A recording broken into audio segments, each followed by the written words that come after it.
to start? Well, I guess I'll start at the beginning.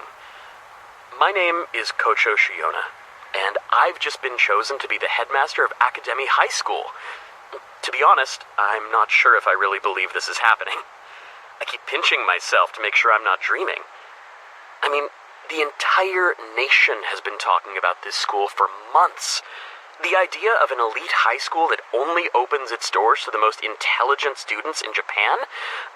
A place for the most promising men and women of today to be transformed into the leaders of tomorrow.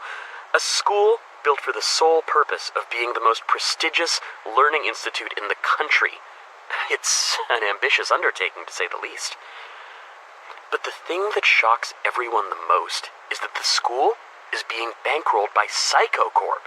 Who would have expected an electronics company to found a school? At first, I thought it was some kind of long-term business plan.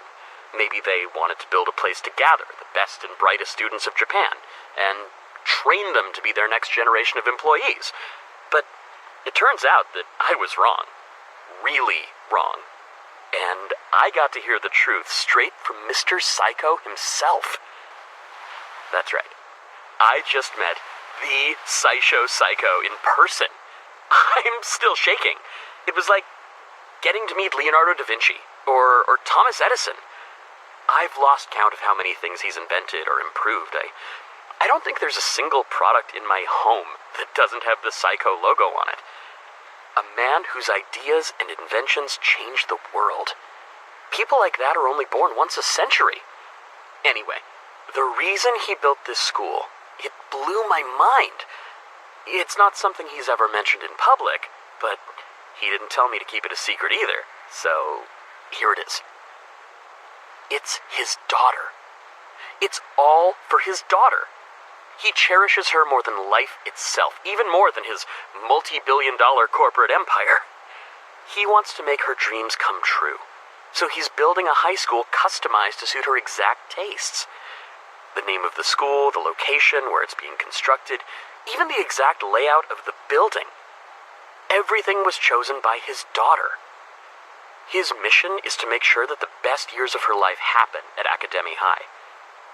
She gets to decide who's allowed to enroll, she gets to decide the school's policies, and I'm pretty sure she gets to be the student council president starting from day one. No questions asked. So, not only will this school be a collection of Japan's most highly qualified teachers and most brilliant students, but it's also a giant, shining monument to a father's love for his daughter.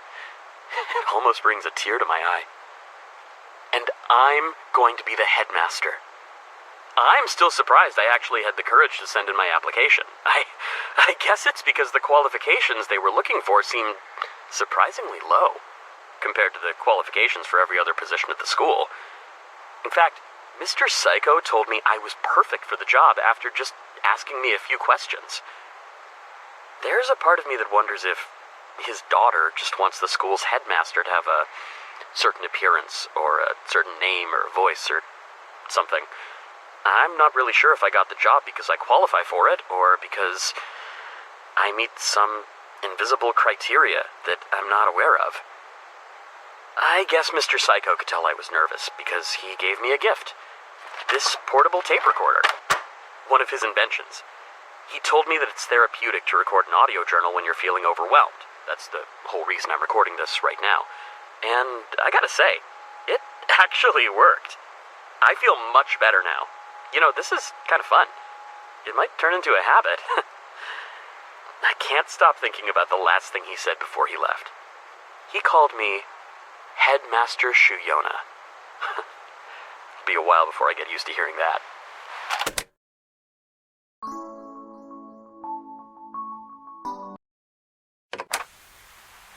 Huh? Oh, wow. I didn't realize how much dust was on this thing. Well, I suppose I should consider myself lucky. If I never use this thing, it means everything has been going so smoothly that I just never feel the need to vent. But something happened today that really threw me off. I wouldn't feel right talking about it with any of my colleagues, but I need to get it off my chest. So maybe recording my thoughts will help. Today I visited Psycho headquarters for a routine meeting with Mr. Psycho, just as I've done dozens of times over the past few years. But today was different. He was angry, foul-mouthed, and short-tempered. I'd never seen him like that before. He didn't reprimand me for anything, and we simply discussed the usual topics, but the entire time he seemed like he was on the verge of exploding. I was confused and worried, and frankly, scared. His secretary must have seen how shaken I was, because after the meeting, she took a moment to assure me that I hadn't done anything wrong, and that Mr. Psycho was angry about a personal matter. On most days, I would never dream of gossiping about the man who signs my paychecks, but my curiosity got the better of me, and I asked her for details. She didn't know all the specifics, but she knew enough to give me a basic summary. Earlier that day, Mr. Psycho had a furious argument with his daughter, who graduated recently. Apparently, she doesn't want to inherit the company, and she's decided to leave Japan to travel the world. This is absolutely unacceptable to her father, because he's invested a lot of resources into giving her the training necessary to take over his empire when he retires. He had absolute faith that his daughter would inherit his company when the time came, and her decision had invalidated all of his plans, along with many years of effort, not to mention an incalculable amount of money. After a long, heated discussion, well, more like a shouting contest from the sound of it, Mr. Psycho threatened to disown his daughter, and she had absolutely no problem with that. He told her, "If you walk out that door, you're no longer a part of this family," and moments later, she left his office without a word. Mr. Psycho is a man who refuses to compromise and only accepts the results he wants. I'm 100% certain that from this day forward, his daughter is dead to him. The secretary told me a little more about the way Mr. Psycho raised his daughter. Starting from early childhood, she was given training to prepare her for the responsibilities that come with operating a company. Training that became more advanced and intense with each passing year. Mr. Psycho also has a son, but he didn't put his son through the same sort of training as his daughter. Instead, he granted his son a perfectly normal childhood, perhaps out of guilt for what he did to his daughter. But now he's making preparations to rapidly change the direction of his son's life, so the boy will acquire the traits and skills that his sister spent her entire life developing. The strangest part is the exact reason why Mr. Psycho's daughter wants to travel the world. One phrase the secretary kept hearing was, "my sister." Apparently, Mr. Psycho's daughter is absolutely convinced that she has a sister somewhere in the world, and that she needs to find her. But Mr. Psycho only has 2 children, so if she says she has a sister, there are 3 options. She's speaking figuratively, she's actually become delusional, or Mr. Psycho has an illegitimate child. At this point, the secretary decided she'd said too much, and stopped talking. I had a feeling I was starting to tread on dangerous ground, so I chose not to pry any further. Even though I wound up with more questions than answers, at least now I know why he was so angry. Losing his daughter, along with more than a decade of money, planning, effort, must be an incredibly painful experience. But after hearing all this, it'll be hard for me to look at him the same way I used to. He told me that he built Academy High to give his daughter the perfect, ideal high school life. But now I think that was just a cover story. I think he built Academy High and made his daughter the student council president to put her through the experience of being in charge of an organization. The school wasn't a gift from a father to a daughter. It was just another component of her lifelong training, another step in the process of turning her into the perfect CEO. A training simulation. And now he's going to put his son through an accelerated version of that process. Poor boy. It doesn't surprise me at all that she defied her father and ran away from all that. But in the end, it wasn't pressure or stress that made her reject her father's wishes. It was this weird notion that she has a sister. maybe all the stress drove her crazy. The weirdest thing of all is that when I imagine Mr. Psycho with another daughter, I have a mental image of what she would look like. But I get a headache if I picture her in my mind for too long. Man, really creeps me out. If Academy High was built solely for one girl, and that girl has graduated, what happens next? I was afraid the school was going to be shut down, but apparently Mr. Psycho just wants me to continue business as usual. A lot of the students who graduate from this school get offers from Psycho Corp almost immediately after graduation. So I guess this place really did turn out to be a training ground for future Psycho employees after all. I don't feel angry or sad, just disenchanted. Well, it's an easy job, and I can't argue with the pay, so I guess I'll just stay on my current course for now. Man, even though I know that nobody is going to listen to this tape, I feel way better after recording my thoughts. I guess Mr. Psycho's gift was good for something after all. Thanks for hearing me out, Mr. Tape Recorder. With that said, I hope I don't have to use you again anytime soon.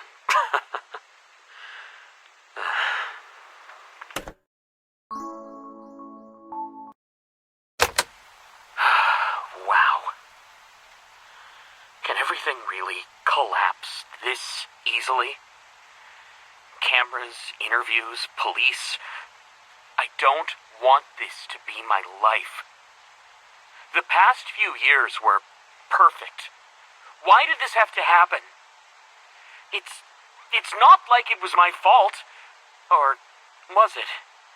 I guess I understand why they're putting all the blame on me. It's my school. I'm responsible for it, and everyone inside of it, but how was I supposed to...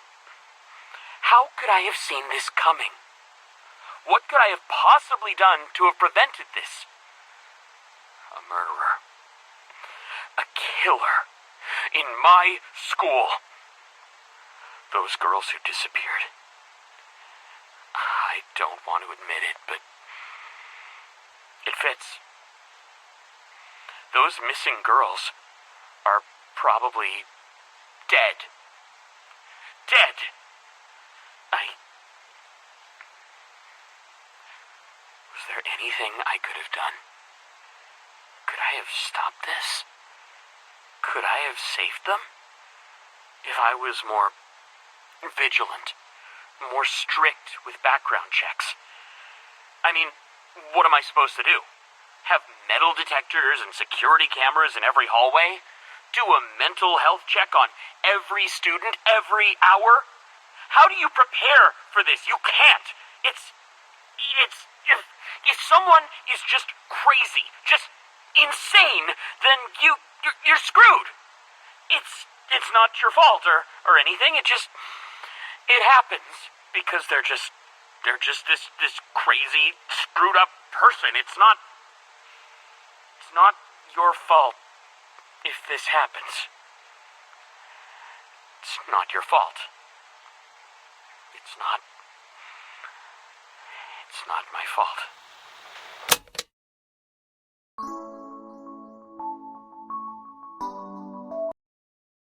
What a goddamn disgrace! Innocent? Innocent! Innocent my ass! She's the culprit. She did it. That girl, that monster. I've never seen someone so goddamn manipulative. She fooled them all. Every single one of them was dancing in the palm of her hand by the end. What a farce! People are dead. Young people who had promising futures, whose lives I was responsible for.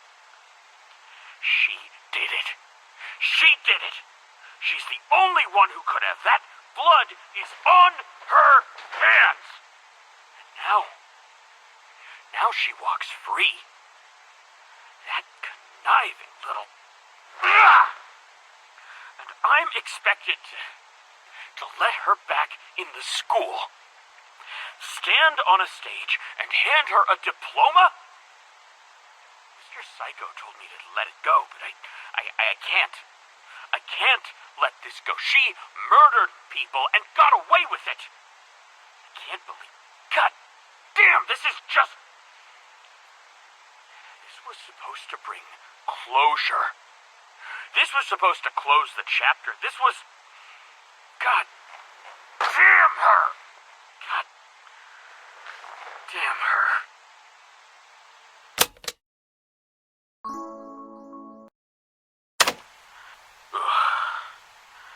I didn't realize how pathetic this was until I hit the record button. There are distressing things I want to talk about. But the only people around me are my colleagues at work. I can't show weakness in front of my subordinates, so if I want to talk and have someone listen, then I have to use this. A tape recorder. God. The problem is, enrollment is dropping. The past few years weren't too bad, but now, for the first time since the school opened, enrollment is actually lower than the previous year. This was the only good thing I had going for me, and now I'm watching it die. I can pinpoint the exact moment when the decline began. That trial. That damn trial. As soon as the media started calling this place the murder school, our fate was sealed. The only suspect was found innocent. So the public believes that the culprit is still at large. Nobody wants to attend a school where a serial killer might be running loose. But that was 6 years ago. 6 years. We haven't had any incidents since then. It's safe here. What am I supposed to do? Hang a sign on the front door of the school that says, "We've gone 6 years without a murder. You can all come back now." We had momentum. We had an upwards trajectory. We were rising, soaring. We were on the road to being as internationally renowned as Harvard or Yale. But that trial, it killed the momentum. And once you lose momentum, it's almost impossible to get it back. Sometimes I wish that journalist had never said anything. If he'd kept his mouth shut, just let her get away with everything. There never would have been a media circus. Just some mysterious disappearances that would have been forgotten in a few months, but no, he had to drag us all into a big scandal. If only some random person would just be found guilty for all those murders, then maybe this notion of a serial killer running loose around Academy would finally go away. God damn it. What am I saying? I don't really mean any of that. It's this whole situation is just, it has me, I'm wrong, though. It's not the journalist's fault. It's not the court's fault. Not even my fault. This is her fault. It's all her fault.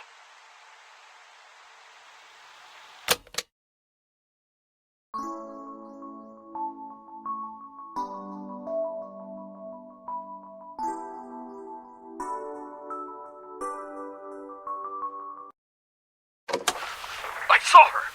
That woman. I saw her again. The one who's responsible for everything.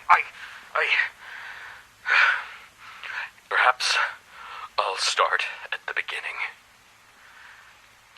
Every week, I travel to Psycho Corporate headquarters to have a meeting with Mr. Psycho about Academy. This time, I arrived a few minutes earlier than expected. I asked the secretary if it would be all right to begin the meeting early, but she refused. She told me that Mr. Psycho had another appointment right before mine, and that I'd have to wait my turn before I could see him. I took a seat and began to wait. That's when she walked into the room. It's been 10 years, but not a single day has gone by that I haven't thought about her. The one who ruined everything for me. I recognized her immediately. She had aged, but I could still tell it was her. She glanced in my direction for a moment, and our eyes met. She smirked, but said nothing to me. She walked straight through the waiting room and directly into Mr. Psycho's office, without even speaking a single word to the secretary.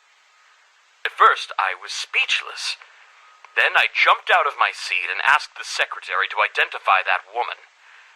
The secretary was silent for a few moments, and then gave me some generic platitude about how the details of Mr. Psycho's appointments must be kept strictly confidential.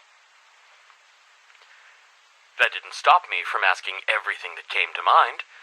How long had that woman been coming here? How often? What business did she have here? But the secretary was like a stone wall that refused to budge. I couldn't just leave it at that. I left the waiting room and asked the nearest employees if they could help me. When they saw how distraught I was, they were eager to help, but when I asked them if they had seen that woman who just walked by, their attitudes changed in a heartbeat. They slowly turned away from me and returned to their work in silence. They ignored me, as if I wasn't even there. I haven't been treated like that since I was a schoolboy. I returned to the waiting room and paced back and forth anxiously, waiting for that woman to exit Mr. Psycho's office. I'd spent years fantasizing about an encounter like this one. I had rehearsed every single word I would say to her if I had an opportunity to speak with her again. I was fully prepared to tell her exactly how I felt about her actions 10 years ago. Then I heard the secretary's voice. Mr. Psycho will see you now. I was baffled. That woman was still in the office, wasn't she? Why would the secretary send me in there? I was confused, but eager to see that woman again. I approached the door to Mr. Psycho's office. I remember that my hand was actually trembling as I gripped the handle. I took a deep breath and opened the door to his office, expecting to see her standing there, but she wasn't. The only people in that room were Mr. Psycho and his son. I entered the office and looked around in confusion, wondering where that woman could have been hiding, but she was nowhere to be seen. Mr. Psycho asked me what was troubling me, and I told him exactly what was on my mind. That woman, the one who walked into your office a few minutes ago, where is she? When did she leave? But Mr. Psycho didn't reply. He only smirked, as if he was amused by the situation, and asked me to take a seat. He tried to talk about academy, like usual, but I wasn't having any of it. I didn't want to let go of the subject, and I kept asking about that woman. Mr. Psycho's amusement quickly turned to irritation, and he firmly asked me to keep our conversation to the matter of academy. Mr. Psycho can be quite imposing, even while remaining civil, and from that moment onward I was too scared to pursue the matter further. I dropped it, and we proceeded to have a standard meeting. As ever, Mr. Psycho's son stood behind his father in silence. Mr. Psycho had never told me the exact reason why he keeps his son at his side during business meetings. It's most likely that it's a form of training, exposing him to the type of interactions he'll be having on a daily basis once he inherits his father's empire. As the years passed, I've watched Mr. Psycho's son grow from a young boy into a young man, but I can count on one hand the number of times I've heard him speak. The meeting adjourned. I made one last attempt to bring up the subject of that woman, but Mr. Psycho interrupted me and bid me farewell. I knew that I wouldn't be able to get anything out of him, so I simply left. I questioned the secretary again, but nothing. I got nothing. I attempted to talk to the nearest employees, but they politely excused themselves. It was as if that woman was a taboo subject that no one was allowed to speak of, or that she was a mere hallucination, something I dreamt up. No, I didn't just imagine her. I saw her. I didn't catch her out of the corner of my eye. I didn't glimpse her for only a moment. We looked directly at each other, but what business would that woman have with Mr. Psycho? What could he possibly want from her? Why didn't the secretary acknowledge her when she walked in, and how did she leave his office? There was only one way to leave that room, and I was standing right in front of it. It doesn't make any sense. I won't give up here. I'm going to dig for answers until I'm forced to stop. I don't know how much I'll be able to learn, but it can't end here. It can't.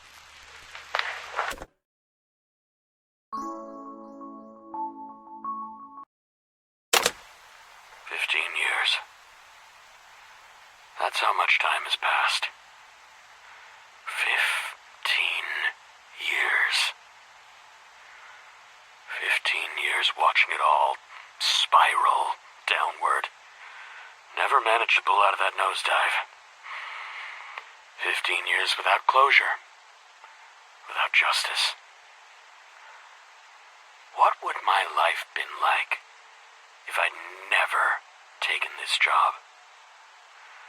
Probably have a wife by now. Children. But there's no room for anything like that. Not with Academy taking up so much of my time. Even if I did have a family, I wouldn't be a part of their lives. I'd be too busy with Academy.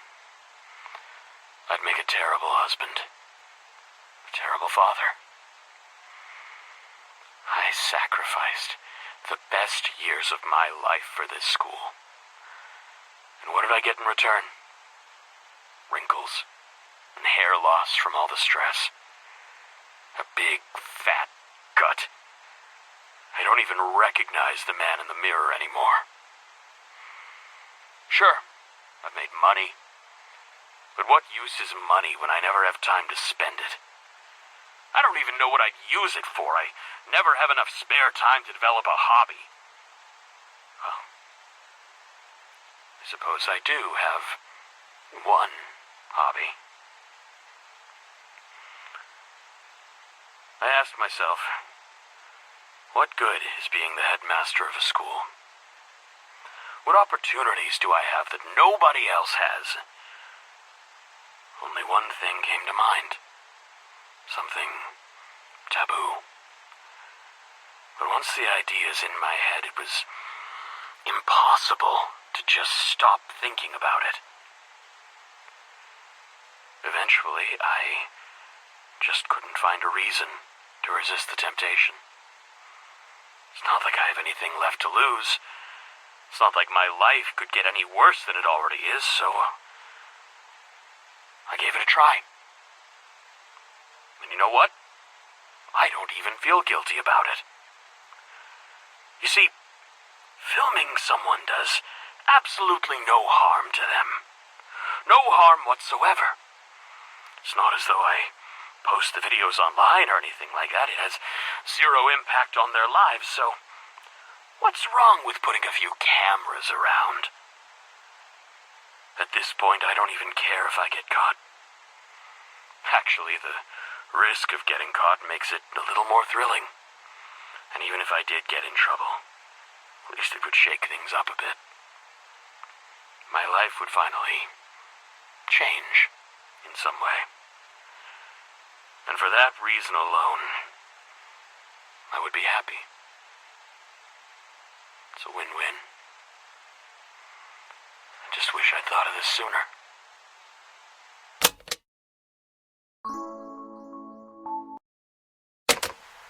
Whenever I sit in front of Mr. Psycho and give him an update about Academy, I expect him to be furious with me. The school's reputation and enrollment have both been declining for almost 3 decades, despite my efforts to turn them around. Mr. Psycho has every right to chew my head off, but he doesn't. As a matter of fact, he seems quite indifferent towards Academy as a whole. Our weekly meetings feel like a formality, and nothing more. Something we do merely because it became routine. I get the impression that he couldn't possibly care any less about Academy, and keeps it operational purely because closing the school would reflect poorly on Psycho Corp. Or perhaps because the school had become something of a monument to his missing daughter. Perhaps he's more sentimental than he looks. If Academy's enrollment numbers continue to drop at their current rate, less than 100 students will be attending the school next year. At this point, it's clear that nothing I've tried over the past 30 years is going to save the school's reputation. So, with practically nothing left to lose, I proposed something radical to Mr. Psycho. A complete rebranding. My research has shown me that Academy's declining popularity is directly connected to the school's reputation for notoriously difficult entrance exams and needlessly strict rules. The last thing I'd want is to allow the school to fill up with imbeciles and degenerates. But it has become obvious that the school's reputation will never recover unless sweeping reforms are made. I presented Mr. Psycho with a list of everything that would make the school a more welcoming environment, allowing students to style their hair, wear makeup and accessories, customize their uniforms, bring smartphones to school, enter romantic relationships, access the rooftop, and so forth. I even proposed making the entrance exams a little less difficult and lowering the tuition fees. I truly didn't know how Mr. Psycho would react. On one hand, he seemed apathetic about Academy. On the other hand, I was proposing a complete reversal of everything that Academy stood for. After I concluded my presentation, he sat in silence for a while. I wasn't sure if he was giving my proposal deep consideration, or simply pondering whether or not he cared at all. Eventually, he shrugged his shoulders and simply said, "Give it a try. I'm not sure whether or not the rebranding is going to be a success, but for the first time in years, I feel excited. Like I actually have something to look forward to."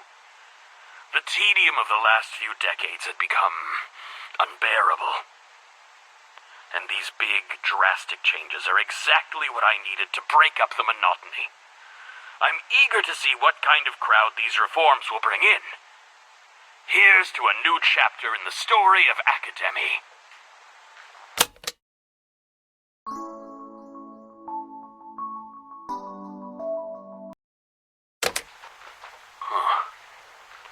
Well, that was the weirdest day of my life.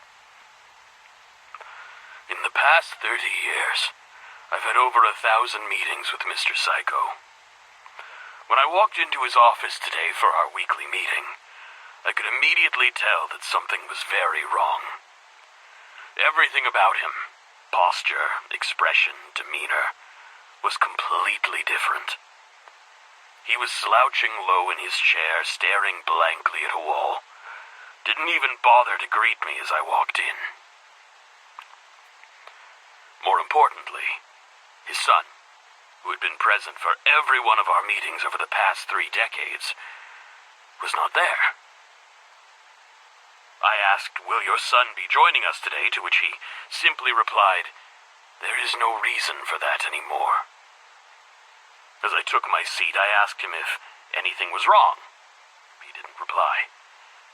The heavy atmosphere of the room made me feel uncomfortable with the idea of attempting to advance the conversation, so I chose to remain silent until he was ready to talk. As it turned out, I would be waiting for quite some time. The silence lasted for about 15 incredibly tense and uncomfortable minutes. When Mr. Psycho finally did speak, he suddenly started rambling about Okinawa. He spoke of his experience as a soldier during World War II, how he volunteered to fight at the age of 17, how a bomb hit his dormitory, how he spent hours buried underneath rubble, staring at the corpses of his dead friends. He said he still sees them on the back of his eyelids every time he closes his eyes. He told me that buried underneath that rubble over 70 years ago, he swore an oath to punish the world for killing his friends.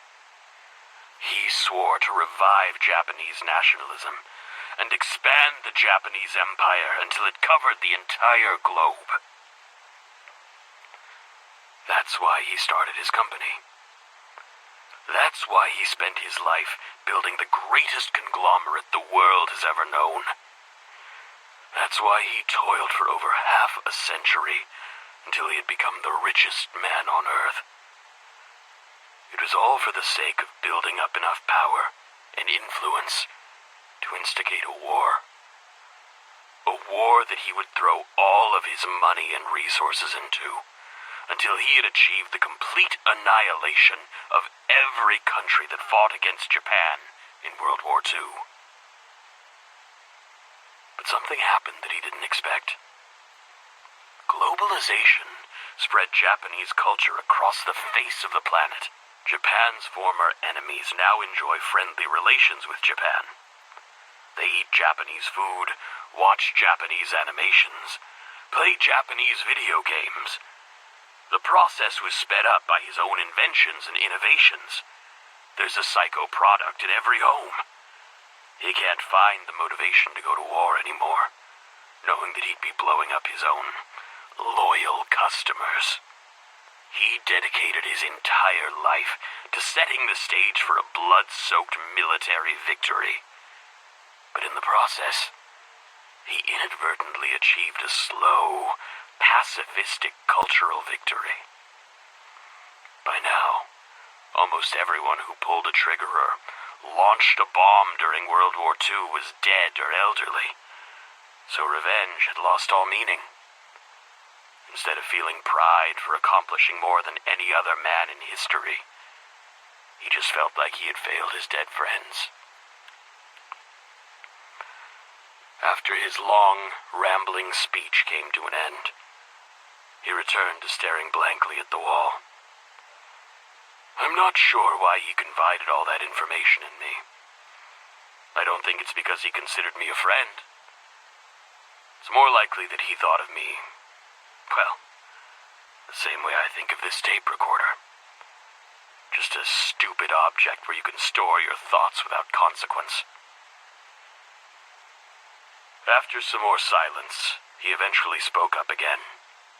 He said, "My health is failing. I will likely die soon. I will make no attempt to prolong my life. I am retiring as CEO starting tomorrow. My son will be taking over for me. You will be meeting with him from now on." He said nothing else, but I could tell that the meeting was over. That was most likely the last time I'll ever speak with him, or see him in person. The next time I address someone as Mr. Psycho, I'll be talking to his son. The world's most famous man. Secretly a nationalist with plans for world domination. Harboring a half-century-long grudge. I would tell the media, but it wouldn't matter one bit. Psycho Corp controls everything that the media says or does. Even if I told the world what he confided in me, the media would never run the story, and it would quickly be dismissed as a baseless rumor or crackpot conspiracy theory. I guess, in that sense, he really did take over the world.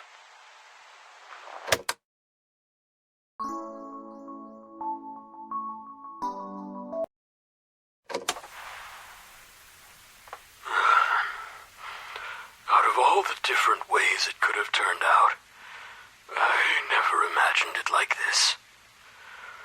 A few days ago, I received an email with screenshots of certain directories on my personal computer. I don't know how anyone could have managed to accomplish something like that, but I can only assume that this person must have been some kind of top-class computer hacker. They threaten to expose what I've been doing unless I meet their demands. Being discovered and blackmailed has been my worst fear for over a decade now, but this person, whoever they are, isn't asking for money. Instead, they want complete ownership of a single room at Academy High. They intend to occupy this room for a full semester, and they have made it very clear that they are not to be disturbed for any reason. I have no clue what they intend to do in this room, but I'm not really in a position to decline. All things considered, this situation isn't as bad as it could have been. They could have demanded an absurd sum of money, and instead, all they want is a room. Their request seemed harmless enough, and there was a suitable room available, so I decided to comply with their demands. Well, it's not like I really have a choice in the first place. They also asked me to make sure that the room has certain equipment inside of it before they arrived. Computer monitors and hard drives. We already had a surplus of supplies like that, so it wasn't a problem.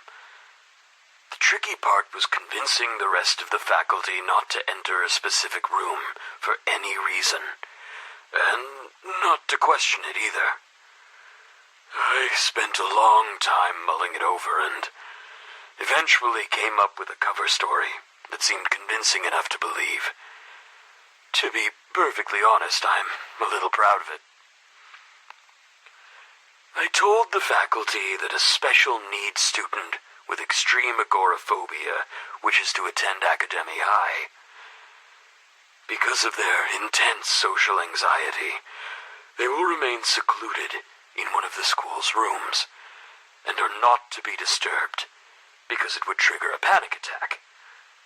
Teachers will record their lectures when class is in session, and email these recordings, along with class assignments, to the reclusive student, once per day. I will personally handle anything else the student requires, such as meals at lunchtime. Some of the teachers thought my story sounded a little sketchy, and wanted to hear details. Their questions were harmless, but I was sweating bullets, and I felt like I was being interrogated by the police. Eventually, I convinced them to believe the cover story, and the meeting ended with the faculty praising me for being so accommodating to a mentally handicapped adolescent. I felt a little guilty for deceiving them, but it's far from the worst thing I've done. The only thing that matters is the end result. We now have a room which is off limits to students and faculty alike. The hacker never told me their name, age, even their gender. It's frustrating. If I'm going to be put through such a harrowing experience, I at least want to know who's behind it. I set up a hidden camera outside of the room that has been set aside for the hacker. When I got into work this morning, I checked the recording, only to find that it had been replaced with a graphic of a black silhouette wearing a red wig, along with the words, "Don't try this again." The message has been received, loud and clear. I asked the hacker if they needed anything else from me. Daily meals or anything of the sort. They told me not to worry about them, and to simply go about my business as usual. They explicitly told me to pretend they don't exist. It's going to be nearly impossible for me to put them out of my mind when they could end my career with a single click. It feels like there's a slimy creature crawling underneath my clothing, and I simply have to grit my teeth and live with it. Then again, I don't really have any right to complain. Perhaps this is simply karmic retribution for my actions. It's very fortunate that these little therapy sessions were confined to cassette tapes. If I had been making digital recordings instead, the hacker would have a lot of very dangerous information right now. With that said, I no longer feel comfortable keeping these tapes around. They're too much of a liability. I should dispose of them, but it would be such a shame. 30 years of my innermost thoughts just tossed away like trash. It would feel like I'm wiping someone's memory. What was the point of recording anything at all if I was just going to destroy it one day? There was never anyone in my life who I felt comfortable expressing my anxieties to. This tape recorder has been like a close friend who I could trust with my deepest secrets. I know I have to dispose of these tapes, but maybe I'll keep them for a few days. Listen to them one last time. Try to figure out where it all went wrong. Then dispose of them when I've said my goodbyes. But there is one tape that I'm already prepared to part ways with. The tape I made after Mr. Psycho's recent, demands. It's far, far too risky for a recording like that to exist. That one must be destroyed immediately.